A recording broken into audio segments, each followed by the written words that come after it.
Hey everyone, it's Sheena, and in this mock call, you will learn the following: how to deliver a bad news to your customer, how to write internal notes and document a call, see a demo of what happens during a hold time and an ACW or after call work, how to compose a confirmation email, when to confirm a customer's account and when not to, how to put a customer on hold. And now, here is the product knowledge and the company policy of this mock call. I want you to take a minute to at least familiarize all of these information so you will be able to better understand the mock call.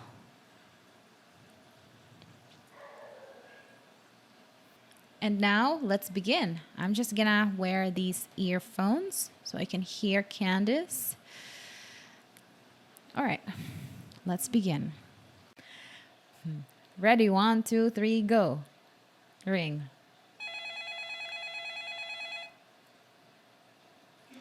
Hi, thank you for calling Power Up. This is Candice. How may I help you? Hey, did you guys increase your rate for unlimited package? Okay, first words of the customer, and she's already asking a question. Did you guys increase your rate for unlimited package? I am curious, if you were the agent, what would you do? What would you answer to the customer? Which step should you follow in the call flow? So based on what you're seeing right now on the screen, which of the steps should Candice follow in response to the customer's question of this call? Before you answer that, I want you to pay attention to the nature of the customer's question. The customer, as you heard, was asking whether the company increased the rate for their unlimited package, which was $50. Knowing this question, what do you think is the step that Candice should follow after this? You have 5 seconds to answer that, by the way. Or if you want more time to answer, pause this video. And time's up. Now, let's hear Candice's response. Not recently, no. In fact, we have not changed our rate since 2010. Okay, as you heard, Candice directly answered the customer's question. And that is the step 5 of the call flow, which is to solve the customer's problem or answer the question. As you noticed, she skipped the steps 2, 3, and 4. Why is that? Candice skipped steps 2, 3, and 4 because they don't apply to the customer's question. Let's begin with step 2. Step 2 is empathize, apologize, or assure. In this case, an assurance would be the most appropriate of the 3. But still, even this step should be skipped entirely. And that's because if you listen to the question was a close-ended question. It's a question that can be answered by one word. It's a yes or no answer. It's not a question where the agent has to check the customer's account in order to find it out. For me to illustrate my point and to prove that step 2 was really not necessary at this point, or the assurance was really not necessary, imagine a customer asking, hey, did you guys increase the rate for your unlimited package? And the agent answers, sure, I'll be happy to help you out with that. It doesn't make sense. It doesn't make sense to answer a close-ended question like this. I'll be happy to help you out with that, when you could have just said, no, we have not. So you see, you don't have to follow the call flow. There are things that are applicable and not applicable depending on the customer's question and situation. And in this case, step 2, or the assurance, just doesn't apply to the customer's question. So the step 2 should be skipped in this case. And the step 3, confirm the customer's account. Candice skipped this step because to answer the question, there was no need, absolutely no need to check the customer's account. The question was a general inquiry. It was not account related. It was a matter of, hey, did you increase the rate for your unlimited package? Yes or no? It's very simple. There was no need to confirm the customer's account. Now, for the step 4, probe or ask relevant questions. Still, it doesn't apply because the question was so stupid simple. It was so simple. There was no need to probe or ask the customer to verify what she's really asking. Did you increase the rate for your unlimited package? Yes or no? Answer the question directly. If you encounter questions like this, just directly answer the question and you should be fine. I mention this, guys, because some agents, when they encounter super simple, close ended questions like this, they still tend to ask the customer to confirm their accounts or clarify the question, even if they understood the question perfectly, simply because they don't want to veer off from the call flow, which first doesn't make sense. Second, waste the customer's and the agent's time. And third, irritates the customer because you are not directly answering a question that you could have answered by a one word answer. So I'm just emphasizing this for you to be aware of on your next call. Okay, now let's proceed. Oh, really? Because this month, you guys are charging me $53 instead of 50. Really? That's weird. That's not supposed to happen.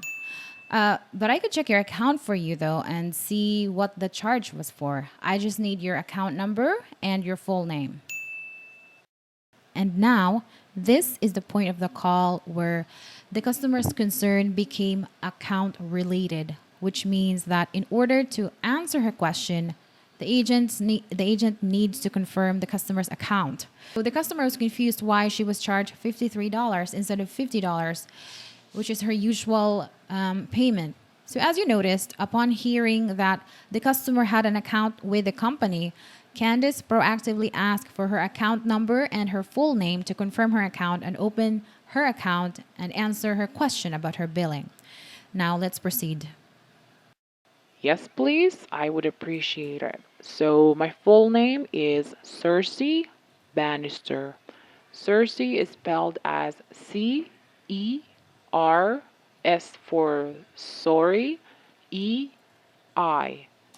And my last name is Bannister, like the side of a staircase, Thank, with a single N. okay, thank you. And your account number?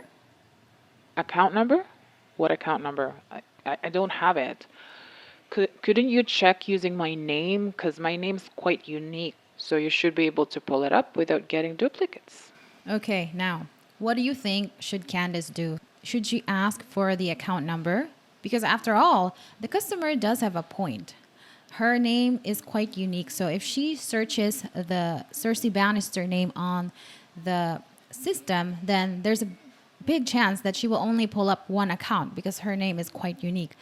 So, what do you think? I want you to review the product knowledge for this mock call in order to answer this. And again, you have 5 seconds to answer this question.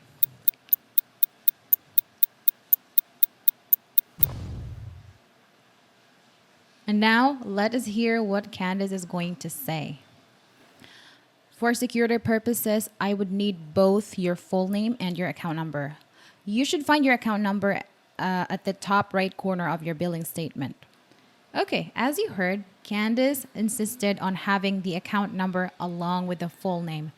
And that's because it's not just about being able to pull up the customer's account, it's also about security purposes.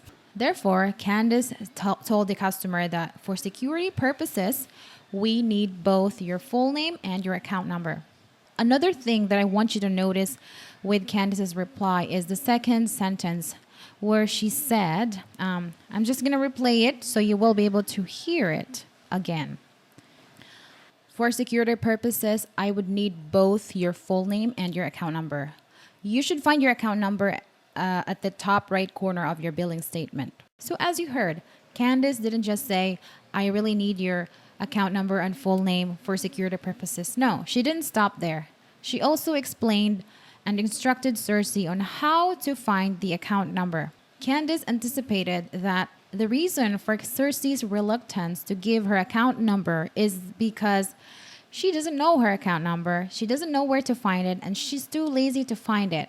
So in this case, Candice did not wait for Cersei to ask, where is my account number? How can I find it? No, she directly instructed Cersei on how to find the account number. This way, there's less back and forth, and there is less chance for the customer to be irritated because you already gave her what she wants before she even ask for it. In customer service, guys, it's extremely important to develop this ability to read between the lines.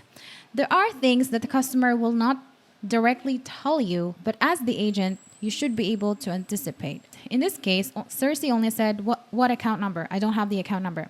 Couldn't you just pull it up using my name because my name is quite unique?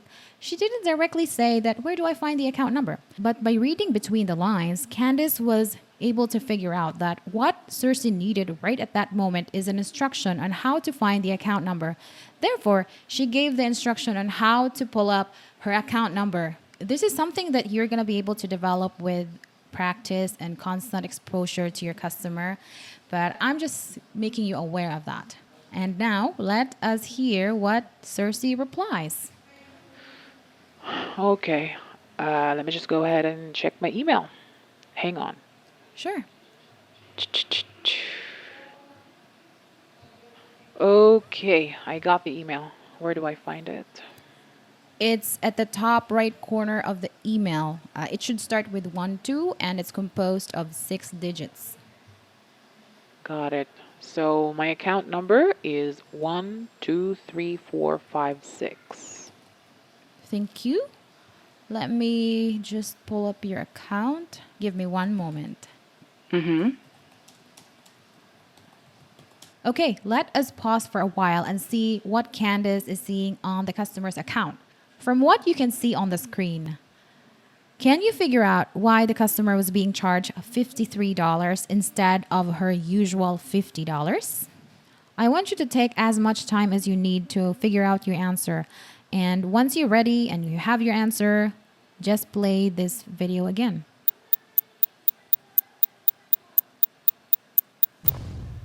Okay, so as you saw, Cersei was charged $53 instead of $50 because of the late payment that she had last August. The due date for her August bill was on August 15th, but she paid only on September 1st.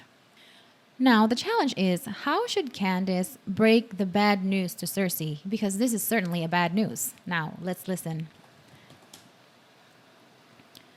Okay, I got it.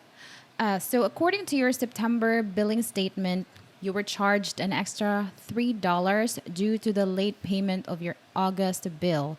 So the due date was on August 15th and it was paid on September 1st.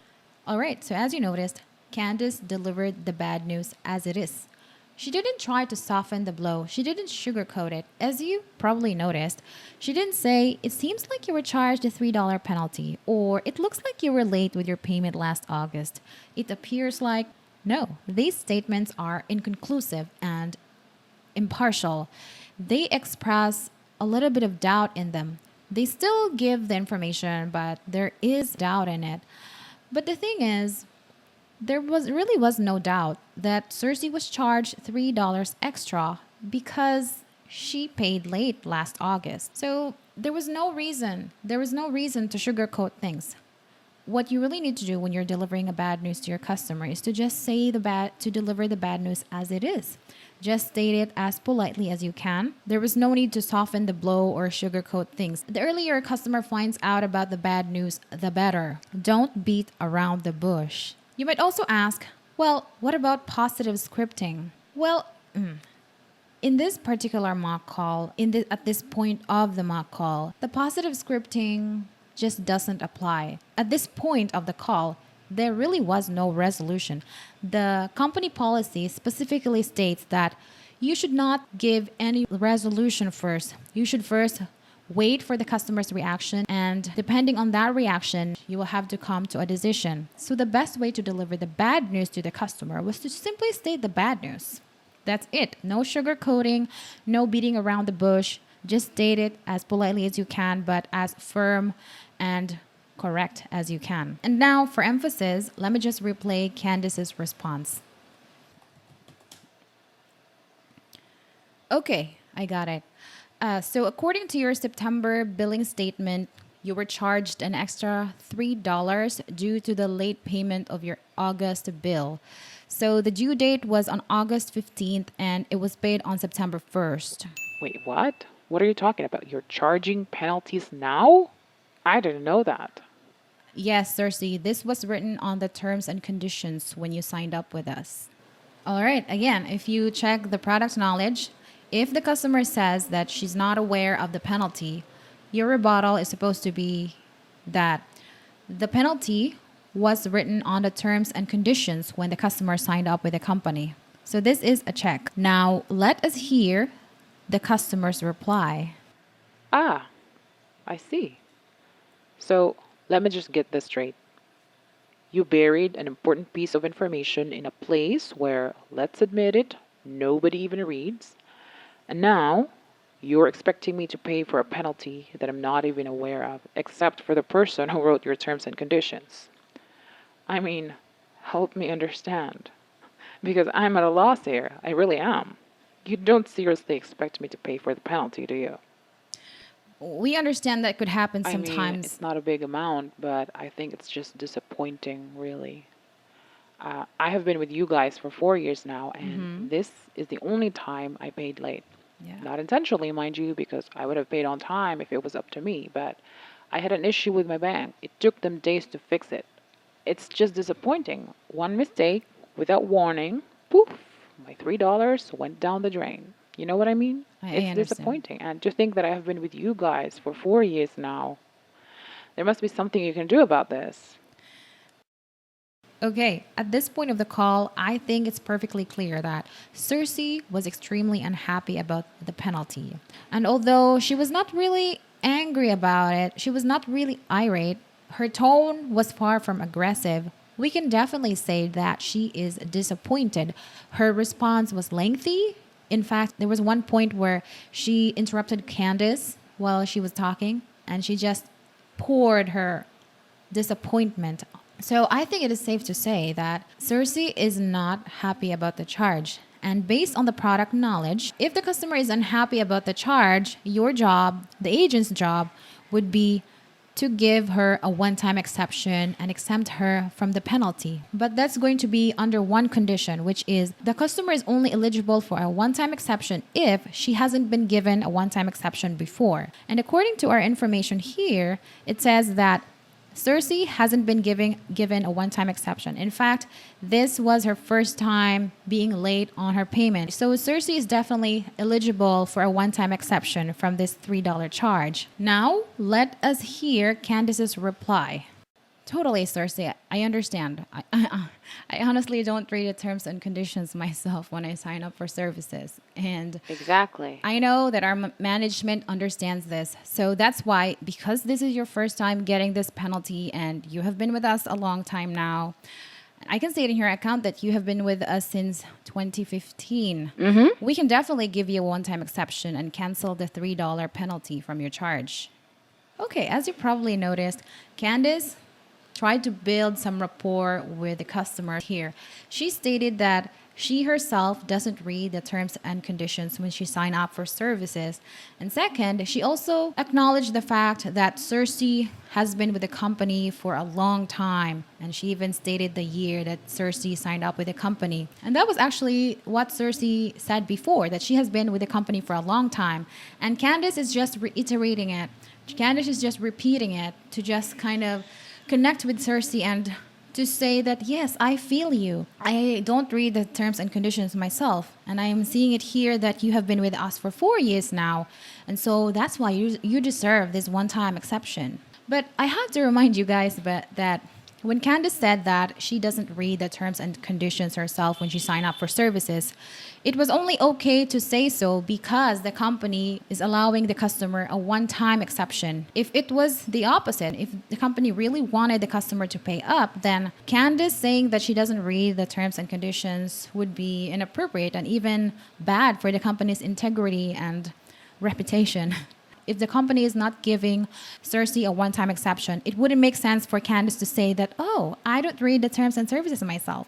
But in this case, because the company is giving Cersei a one-time exception, then it's perfectly safe and harmless for Candice to admit that she doesn't read the terms and services. Okay, a word about rapport statement. In this call, what if Candice didn't build a rapport with the customer? What if she only stated the resolution, which was to exempt her from from the penalty. What if she only said, because this is your first time encountering the penalty, we can give you a one-time exception and cancel the $3 from your charge? What if she only said that without saying that, oh, I don't read the terms and services myself, and I know that you have been with us for 4 years now? What if she didn't include that last part? What if she only said that I'm going to exempt you from the penalty as a one-time exception? Would the customer still be happy? Would the customer still be satisfied? Would the call fall apart without the report statement? Well, not necessarily. Even if Candice didn't try to build a rapport with the customer, the call would still be fine and the customer would still be happy, because after all, the customer really just wanted to be exempted from the charge. But if you were the agent and you really wanted your performance bonus and you want a higher QA score, then you want to build rapport with the customer with every opportunity that you can get. And this here is a perfect opportunity to build rapport with your customer, because she's disclosing a lot about herself and you want to connect with her. And this right here is the perfect time to build that connection with the customer. And if Candice didn't, then her QA score would be lower. But since she's able to give her the resolution, then she would still pass. But still, there would be a deduction from her score. So if you really want the performance bonus and you want a higher QA score and maybe be promoted someday, then try to build rapport with your customers as much as you can in every opportunity that you can get. Okay? Also, building rapport with your customer will help the customer remember you. You will be more memorable to the customer. And if your account sends CSAT surveys to your customer or customer satisfaction surveys to your customer, then there's a higher chance that they would answer the survey in your favor. So that if that is your goal, then you definitely should build rapport statements with your customer. Honestly, I myself, I don't like building rapport with my customer. I just want to get it over with as soon as possible. But sometimes I try, but honestly, it makes me cringe to try to kind of connect with the customer. But I think it is something that you should develop if you really want to excel in this industry and to get better money, you know? Okay, that is all. And then now, enough talking. Now, enough talking. Let us hear what Cersei's reply is. Oh, thank you. That's exactly what I need. Thank you so much, Candice. No problem at all, Cersei. We give a leeway for cases like this. And also, I have to remind you that this is only going to be a one-time exception because this is your first time and you were not aware of this penalty. We are more than happy to exempt you from this charge. Okay, and here Candice reminded the customer that it was only a one-time exception. The next time that she's going to have a late payment again, then she will have to pay up. As you notice, she was saying, no problem at all, Cersei, no problem at all. And then, by the way, this is only a one-time exception. Let me just remind you not to do it again. That kind of. So she's kind of giving that message, but in a more polite way. And also, if you check the product knowledge, it was required that you need to remind the customer that it's only a one-time exception when giving her the exception from the penalty. So this is a check. Now, let us hear what Cersei says. Of course, I completely understand. This will never happen again. In my 4 years of being with you guys, I have never been late with my payments before, except for this one, of course. So thank you so much for resolving this issue for me. I am forever your loyal customer. One thing that I forgot to mention is that the good thing about building a rapport statement is when you're telling the customer that it's only going to be a one-time exception, then she's not likely to be offended by it because you have already established a connection with the customer, a positive connection with the customer. So when you tell her a little bit of a bad news that, hey, this is only a one-time exception, she's not going to be offended by it. Instead, she will likely tell you that, yes, I understand that is only going to be a one-time exception. Okay, let's proceed. Oh, that's certainly music to my ears, Cersei. That's really nice to hear. Thank you. So what I'm going to do is I will just submit the request to our billing department. Would it be okay if I put you on hold for 2 minutes to do that? Absolutely. Take your time. Thank you. Now, how to put a customer on hold properly. So, as you notice, first, Candice stated the duration, the expected duration of the hold, which was 2 minutes, and the reason for the hold, which was to submit the request of the exception to the billing department. Also, once Candice gets back to the customer, she is also going to thank Cersei for waiting. She can just say something like, "Thank you for waiting, Cersei," and then state the resolution. And now let's proceed. And now that Cersei is currently on hold, Candice is now going to make the necessary arrangement to submit the request to the billing department and exempt Cersei from the charge. So as you can see, the step one is to send an email to the billing department at billing@powerup.com with this format, with the subject, account number, customer name, and penalty amount. So if we are going to use Gmail as our email provider, this is how it would look like. We have here the email of the billing department, and then the subject and the account number and customer name, which is Cersei Bannister, and the amount for the late payment. Mind you, once you're on the floor, you're not going to be using Gmail. You're going to probably be using Outlook most of the time, usually. But this is only this is only an example. I don't have an Outlook account right now, so I can only show you a Gmail. But this should give you a pretty good idea on sending a request to certain departments.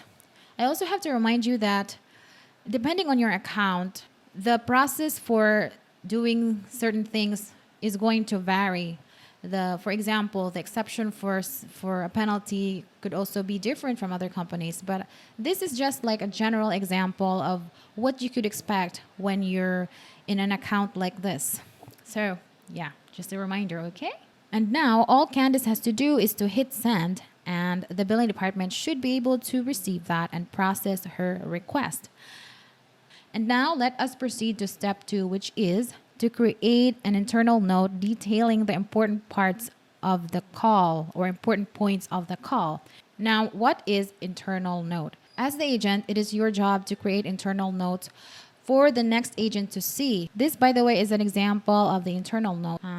As you can see, customer wasn't happy about her penalty. She was given an exception and was reminded that there was only a one-time exception.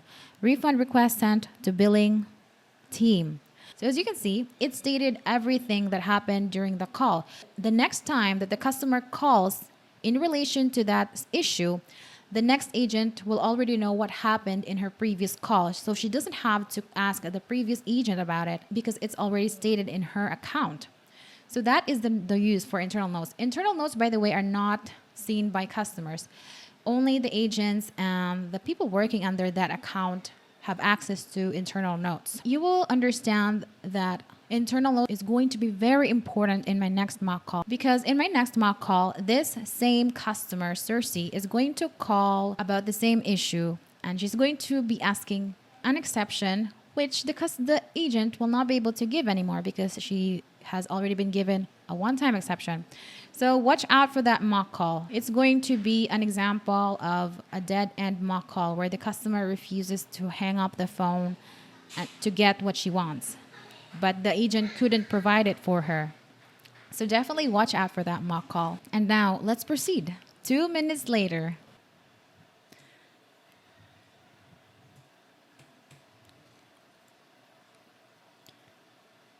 Thanks for waiting, Cersei. Hi, Candice. So I have already submitted the request to cancel the $3 penalty from your bill. You can now pay your bill for $50 instead of $53. Perfect. I can't thank you enough, Candice. You have been very helpful and very understanding. My pleasure, Cersei. Is there anything else that I can help you with today? Oh, yes. Actually, could you send me a confirmation email confirming what we just talked about in this call?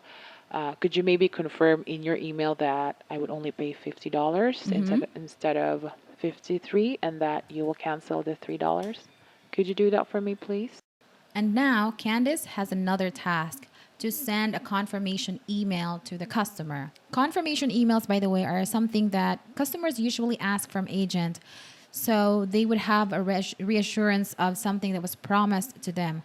In this case, she was promised a one-time exception, and because she really wanted it to be secure and true, then she requested Candace to send the email to her in writing. And now, for Candace to be able to send the confirmation email to the customer, she has three options to do so. First is to put the customer on hold for a second time. This is okay if you're not trying to reduce your hold time. But if you're trying to reduce your hold time, which is probably always the case in customer service, when you're trying to take care of your stats and you really want your hold time to be as low as possible, this may not be a very good option. So we're not going to use this in this mock call. The second option is to compose the confirmation email while the customer is on the line, but without clicking the hold button. This way, the system is going to add that time to your average handling time, but not to your hold time. This is probably not okay if you're trying to reduce the average handling time for each customer, but this is already better than option one, which increases your hold time. But if you're trying to reduce your average handling time, then you might want to use option three, which is to compose your confirmation email after the call during your ACW time or after call work. The good thing about this option is the time you spend composing your email is not added to your hold time nor to your average handling time.